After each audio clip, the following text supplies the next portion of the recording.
지구상에 존재하는 모든 생명체는 천적이 있습니다. 풀에게는 초식동물이 천적이고 초식동물에게는 자신보다 강한 육식동물이 천적입니다.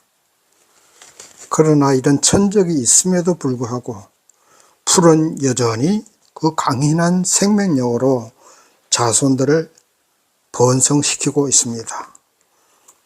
초식동물도 역시 육식동물보다도 더 많은 후손들을 가지고 있습니다. 그렇다면 인간의 천적은 무엇이겠습니까? 사람의 천적은 사람밖에 없습니다. 인간들 스스로 생존 경쟁에서 살아남으려고 처절하게 싸우고 노력합니다.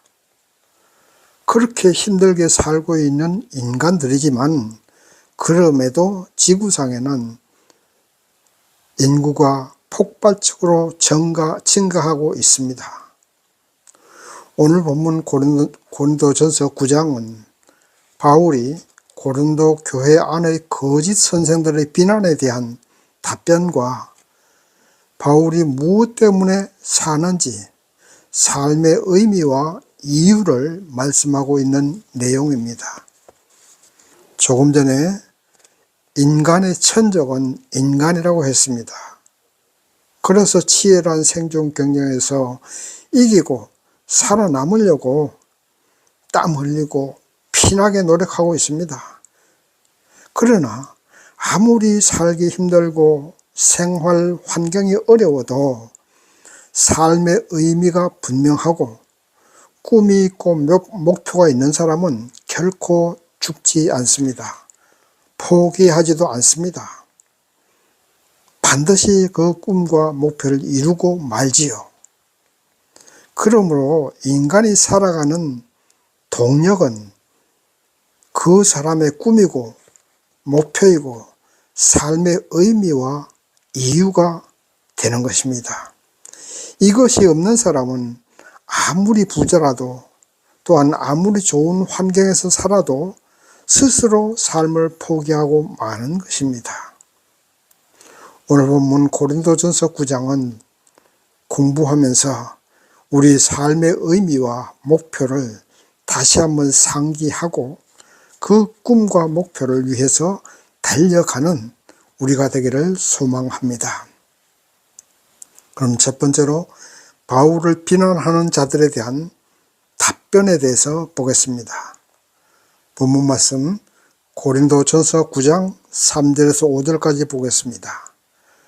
나를 힐문하는 자들에게 발명할 것이 이것이니 우리가 먹고 마시는 구원이 없겠느냐? 우리가 다른 사도들과 주의 형제들과 게바와 같이 자매된 아내를 데리고 다닐 구원이 없겠느냐? 아멘. 여기 본문에서 힐문하는 자는 비난하는 사람들을 말합니다. 당시 고린도 교회 안에는 바울을 비난하는 거짓 선생들이 있었고 이 거짓 선생들의 유혹에 현혹되어서 바울을 비난한 성도들도 있었습니다. 이 사람들은 바울의 사도성을 부정하고 또 말도 잘 못하는 사람이고 병을 가지고 있는 사람이라고 이것저것 다 비난하고 있었습니다. 거기에 대해서 바울은 내가 예수를 못 만났느냐 아니면 내가 하나님이 택하신 종이 아니냐, 나는 부활하신 예수를 직접 만났고 그 예수께서 나를 하나님의 종으로 전도의 종으로 불러주셨다. 그리고 다른 사람이 나의 사도성을 부정하는 건 몰라도 고린도 교회 당신들은 나를 통해서 복음을 들었고 예수를 영접하였고 믿음 생활하고 있는데 어찌하여 당신들이 나의 사도성을 의심할 수 있느냐? 당신들이 나를 의심하는 것은 당신들의 스스로 당신들의 정체성을 부정하는 것이다. 이렇게 바울은 말씀하고 있는 겁니다. 그리고 사도이므로 당연히 경제적 지원을 받을 자격이 있고 아내와 함께 전도 여행도 다닐 수 있다. 게바는 베드로를 말하죠. 베드로도 그렇고 다른 사도들도 그렇게 경제적 지원을 받고 있지 않느냐. 그러니까 나도 경제적 지원을 받을 수 있다. 또한 포도나무를 가꾸는 것은 열매를 먹기 위함이 아니냐. 구약성경 율법에도 곡식을 밟아 뜨는 소에게 망을 씌우지 말라고 하지 않았느냐. 이렇게 반문하고 있습니다. 결국은 바울 자신도 얼마든지 경제적 지원을 받을 수가 있다는 말씀입니다. 본문 말씀 5절 사도들이 아내를 데리고 복음을 전하고 다니는 것이 성직자들이 결혼해서 사역해야 할 근거가 되는 말씀입니다. 고린도전서 9장 5절 말씀요. 천주교에서는 신부들이 결혼을 안 하지만 꼭 결혼을 안 해야 한다는 것은 성경적이 아닙니다. 자신 있으면 혼자 살아도 되고 그렇다고 결혼한다고 해서 비성경적이라든가 하나님의 뜻이 아니라든가 그런 소리 하면 안 됩니다. 어찌됐든 바울은 어떤 방면으로 보더라도 사도로서의 자격을 충분히 갖추고 있고 어떤 비난을 듣더라도 거기에 당당하게 답변할 수 있는 처지에 있었습니다. 다시 말씀드리면 바울의 사도성은 정통성을 가지고 있었다 이 말입니다. 누구도 시비 걸지 못할 정통성을 가지고 있었습니다. 사람이 자신의 삶을 살아가는 데 있어서 또 꿈을 실천하고 삶의 이유를 실천해 가는 데 있어서 정통성 있게 행동해야 됩니다. 이 정통성이 없으면 떳떳하지 못하고 사람들이 인정을 해주지도 않습니다. 그러므로 주님을 위해서 일하는 주의 종들도 가장 먼저 정통성을 가지고 일해야 됩니다. 아무데나 가서 목사 안수 받고 내가 목사라고 목회를 한다면 떳떳하지도 못하고 큰일도 할 수가 없습니다. 목사가 아니라 해도 성도들이 세상을 살면서 우리가 종사하는 직분 또 세상 살아가는 자세 그것도 항상 정도로 떳떳하게 그렇게 살아가야 됩니다. 반칙과 변칙으로 수단과 방법을 가리지 않고 목표와 꿈을 이루려 한다면 그것이 바로 정도가 아닙니다. 하나님이 그것을 인정하지도 않습니다. 또한 사람들에게도 인정받지 못합니다. 왜? 정도가 아니기 때문에 정통성이 없기 때문입니다. 바울처럼 자신을 비난하는 사람들에게 자신 있게 자신의 정통성을 얘기할 수 있어야 됩니다. 양심의 거리낌이 없고 사회적 제도의 틀에서도 정정당당하게 모든 과정을 거치면서 일을 해 나가시기 바랍니다. 아무리 늦어도 그렇게 하셔야 돼요. 성도들은 세상에서 비난받기 쉽습니다. 조금만 잘못해도 교회 나가는 사람이 그러면 되겠느냐고 합니다. 그리고 기독교는 너무 독선적이라고 할 때도 그런 말도 많이 합니다. 이러한 비난에 대해서 자신 있게 기독교를 변정할 수도 있어야 됩니다. 유교는 내세의 구원이 없습니다. 현재 삶에 있어서 도덕에 불과하고 도덕적으로 어떻게 살아갈 것인가에 대해서 하는 것이 유교이고 불교는 신이 존재하지 않습니다. 신이 존재하지 않는데 어디에다 기도를 해요? 그게 잘못된 거죠. 기도할 대상이 없는데 불교는 신이 존재하지 않고 인간이 스스로 노력하고 수행해서 부처가 되려고 하는 것이 불교입니다.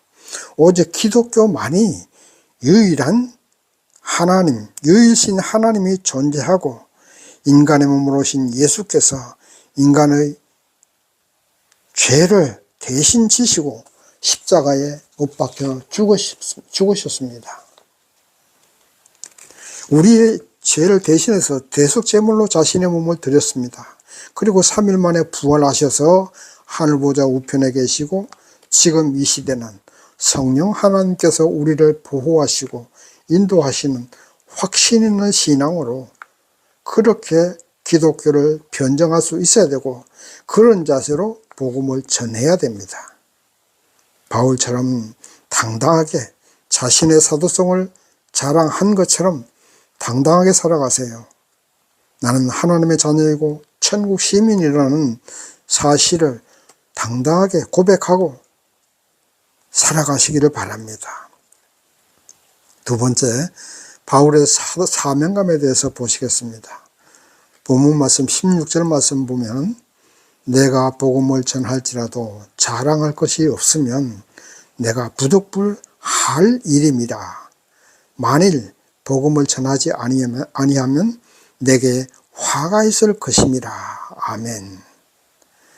바울의 사도성을 의심하고 바울을 비난하는 거짓 교사들이 고린도 교회에 있었고 그들의 선동에 현혹되어서 그들을 따라서 바울을 비난하는 사람들이 있었다고 조금 전에도 말씀을 드렸습니다. 그러나 바울은 이러한 어떤 방면으로 보더라도 기죽을 이유가 없었어요.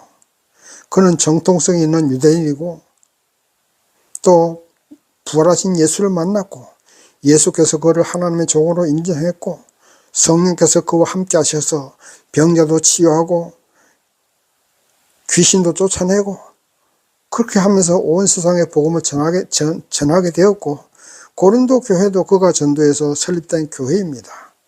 그러므로 바울은 고린도 교회에서 경제적 지원을 받을 수 있는 충분한 사도의 자격이 있었습니다. 그의 아내와 함께 전도여행을 하는 것도 아무런 거리낌이 없었습니다. 성경적으로 곡식 타작하는 소에게 망을 씌우지 말라고 한 것은 곡식 떠는 소가 배가 고프면 곡식을 조금 먹을 수 있게 하기 위해서입니다.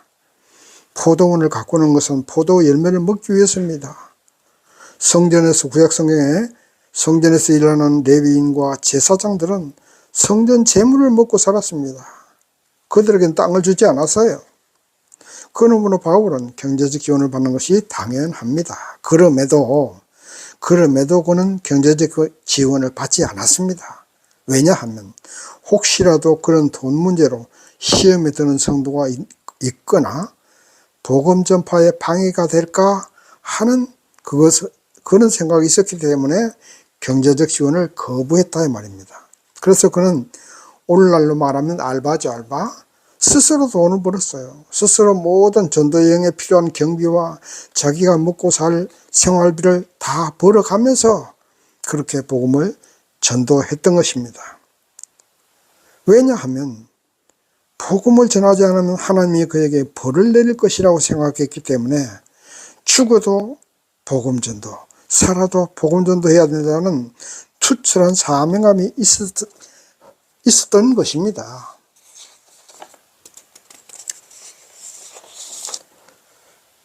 여러분은 어떤 사명감을 가지고 있습니까? 여러분이 하고 있는 그 직업과 그 일에 대해서 사명감이 있습니까? 사명감이 있어야 됩니다. 돈을 바라보거나 명예를 얻기 위해서 어떤 일을 하면 그것은 사명감을 가지고 하는 것이 아니고 그야말로 사꾼입니다. 사꾼은 오직 자신이 맡은 일을 해주고 돈만 받는 사람입니다. 그러나 사명감을 가지고 하는 사람은 그 일이 자신이 살아가야 할 삶의 이유가 되고 삶의 의미가 되는 사람입니다. 내가 세상을 살아가는 것은 또한 내가 세상을 살아가야 할 이유는 바로 내가 하고 있는 이 일 때문이다. 이 일을 위해서 내가 이 땅에 태어났고 내가 지금 하고 있는 이 일을 통해서 하나님께 영광을 돌리기 위해서 하나님이 나에게 이 일을 주셨다고 그렇게 굳게 믿고 모든 생각과 모든 노력의 초점을 자신이 하고 있는 그 일에 쏟아붓는 사람, 그 사람이 바로 사명감이 있는 사람이고 그 사람이 바로 삶의 이유와 꿈을 그 일에 바치는 사람입니다. 이런 사람이 진정한 사명자죠. 이러한 뚜렷한 목표와 삶의 의미와 삶의 이유를 가진 사람이 성공하고 또 하나님이 기뻐하십니다. 그냥 대충 일하고 월급이나 받으려고 하지 마세요. 여러분의 직장 생활을 하든 사업체를 운영하든 거기에 자신의 모든 것을 쏟아 부어야 됩니다. 그러기 위해서는 돈을 바라고 하시면 안 됩니다. 돈 바라고 하면 절대 그렇게 못해요. 그렇게 하지를 않습니다. 돈을 바라고 하면 때로는 오히려 자신이 할 수 있는 일도 못하는 척 하는 경우가 있어요. 예를 들면 일부러 무능한 척하는 공무원들 있죠. 충분히 할 수 있고 충분히 일도 더 할 수 있는데 일부러 무능한 척, 일부러 일을 미루고 그렇게 하는 일부 공무원들이 있습니다. 다 그렇다는 게 아니고 정말로 국가와 국민을 위해서 자신의 모든 것을 쏟아붓는 그런 공무원들이 돼야 되는데 그렇게 하다 보면 상사나 동료들에게 쉽게 말해서 찍히게 되죠. 왜 너만 그렇게 잘난 척 하느냐 이렇게 찍히게 됩니다. 모든 것을 적당히 할 수 있으면서도 안 하는 것이 신상에 좋으면 그만 그렇게 하고 말아요. 일부러 무능한 척 하기도 하고 그렇게 해야 오래도록 직장에서 일할 수 있고 상사나 국가에서 상처받지 않기 때문입니다. 모든 공무원들이 그렇다는 건 아니에요. 공무원들뿐만 아니고 다른 사람 직장 생활하는 사람도 그렇지요. 때로는 무능한 척, 때로는 바보인 척 하는 사람도 많습니다. 열심히 일하는 사람이 많이 있습니다. 직장 생활도 그래요. 그렇지만 일부 사람이 그렇습니다. 너무 열심히 하고 너무 잘하려고 하면 동료에게 또는 상사에게 상처받게 되는 경우가 많지요. 그러나 그럼에도 불구하고 자신이 하는 직장 생활이나 사업체나 공직 생활이 하나님이 나에게 주신 사명이고 이것이 내가 이 땅에서 태어난 이유고 이 세상을 위해서 내가 해야 할 삶의 이유라고 삶의 의미라고 다짐하고 일을 해야 하는 사람이 되어야 됩니다. 이런 사람들이 세상을 변화시키고 국가를 부강하게 하고 그리고 이런 사람들은 반드시 금전적으로 보상을 받게 됩니다. 돈 바라고 안 해도 분명히 금전적으로 보상을 받게 돼요. 싹군이 되면 자신의 지식을 돈 받고 외국에다 팔아먹고 돈을 조금 더 준다면 미련 없이 직장을 옮기고 직장을 옮기는 것까지야 뭐 그럴 수 있습니다. 그러나 문제는 뭐냐면 핵심 기술을 빼돌립니다. 라이벌 업체로 직장을 옮기면서 핵심 기술을 빼돌리죠. 이거는 안 됩니다. 정말로. 그 핵심 기술을 개발하기 위해서 얼마나 많은 노력과 정성을 기울였는데 그것을 빼돌립니까? 그 싹군들이 하는 거예요. 바로 나라를 팔아먹은 이완용을 욕하지만요. 오늘날 이완용보다 훨씬 더 지독한, 더 나쁜, 더 악독한 정치인이 많고 직장인들이 많습니다. 바로 핵심 기술을 팔아먹고 있는 그런 직장인들이 바로 이완용보다 못한 사람들이에요. 더한 사람이에요. 국가의 기밀을 북한에다 빼돌리고 서울 중심부의 땅을 중국에다가 팔아먹고 중국 사람들 대량으로 받아들여서 무작위로 우대하고 여러분이라든가 이런 거 우대 엄청나게 합니다. 그래서 받아들여가지고 우리나라가 멀지 않아 중국인들이 나라를 좌우하게 할 수도 있습니다. 실제로 지금도 중국인들이 우리나라를 많이 좌우합니다. 박근혜 대통령 탄핵 때요. 가장 선봉했었던 대목꾼들이 누군지 아세요?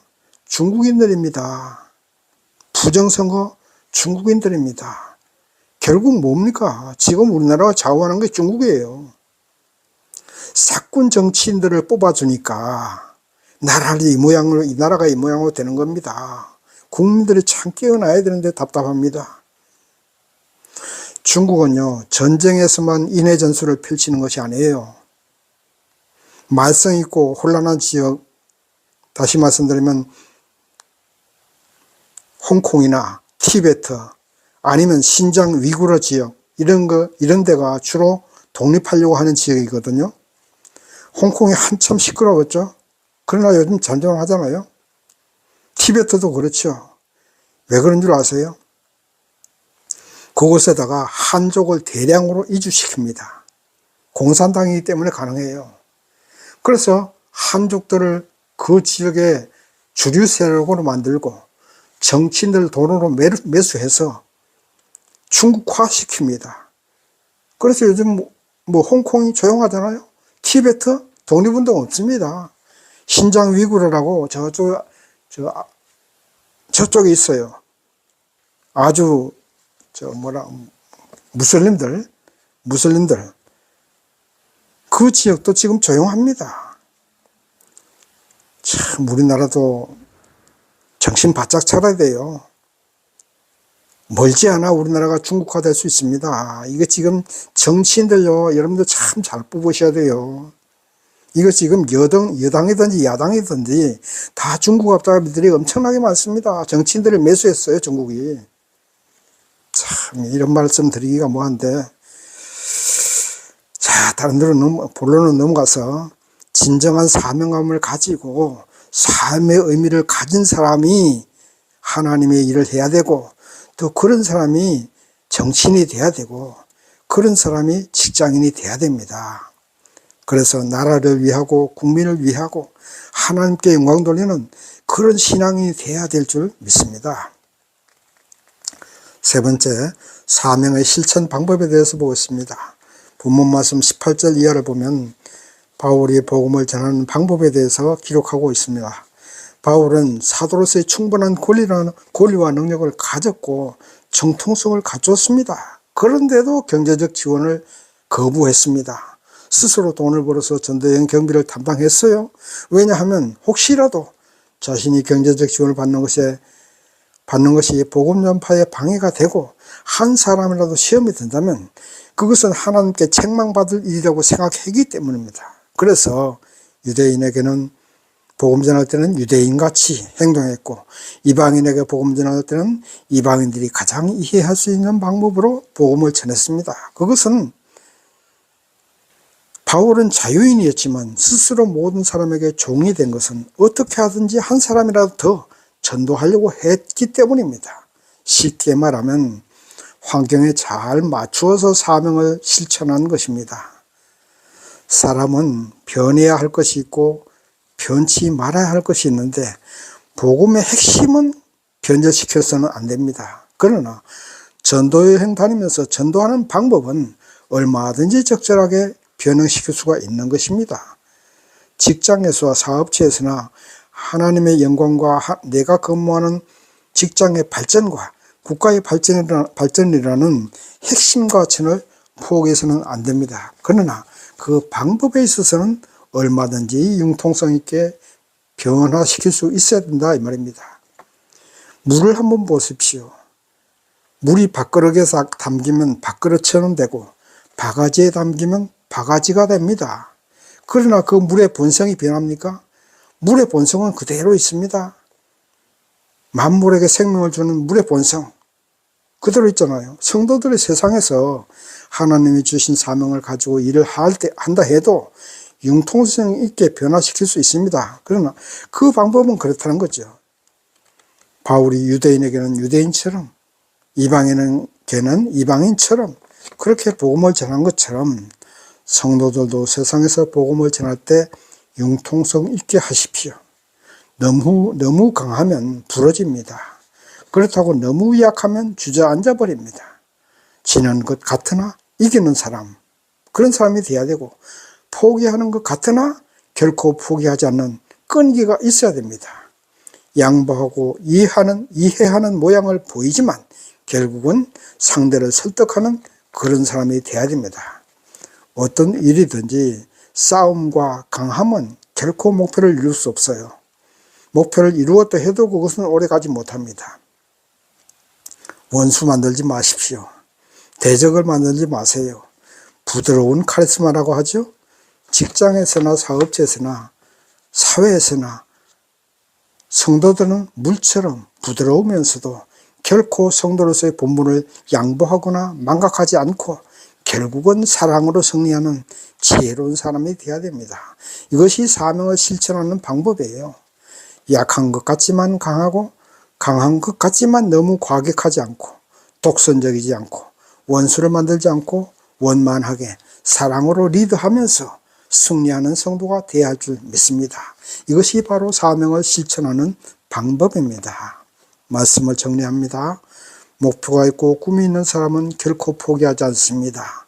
왜냐하면 그 꿈과 목표가 삶의 이유이기 때문입니다. 그러나 그 삶의 목표와 삶의 이유가 되는 그것을 이루기 위해서는 항상 정당한 방법으로 해나가야 됩니다. 반칙과 변칙을 사용하지 마십시오. 그렇다고 싹군도 되지 마십시오. 오로지 내가 하고 있는 이 일이 하나님이 나에게 맡긴 사명으로 알고 국가를 위해서, 직장을 위해서, 하나님의 영광을 위해서 전진해 나가십시오. 그 방법은 물처럼 부드럽게 지는 것 같으나 이기는 방법으로 원수를 만들지 말고 대적을 만들지 말고 인격적으로 상대방을 감화시켜서 하나님의 뜻인 복음 전도를 이루어 나가시고 여러분의 꿈도 성취해 나갈 수 있기를 주님의 이름으로 축원합니다. 아멘.